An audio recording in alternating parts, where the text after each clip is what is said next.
বিএনপির মহাসচিব মির্জা ফখরুল ইসলাম আলমগীর বলেছেন, কি করুণ সময় গেছে, আমরা ভোট দিতে পারিনি। 15 বছর প্রজন্মের পর প্রজন্ম জানে না ভোট কি।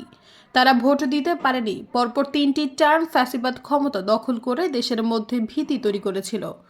শুক্রবার সকালে দিনাজপুর সরকারি কলেজের অর্থনীতি বিভাগের সুবর্ণ জয়ন্তী অনুষ্ঠানে প্রধান অতিথির বক্তব্যে তিনি এই কথা বলেন। তিনি বলেন, সহনশীলতার মধ্য দিয়ে গণতন্ত্র চর্চা করে এগিয়ে যেতে হবে, তাহলেই গণতন্ত্র প্রতিষ্ঠা করা সম্ভব।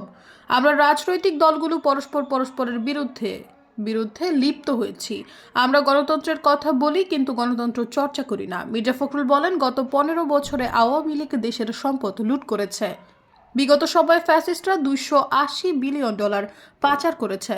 অর্থনীতি বিভাগের ভারপ্রাপ্ত বিভাগীয় প্রধান প্রফেসর জাহেদা পারভিনের সভাপতিত্বে বক্তব্য দেন সাবেক অধ্যক্ষ প্রফেসর গোলাম রাব্বানী, প্রফেসর আব্দুল জব্বার ও প্রফেসর মোহাম্মদ ইদ্রিস মিয়া। সৈয়দা ফারিয়া, সমযোগ।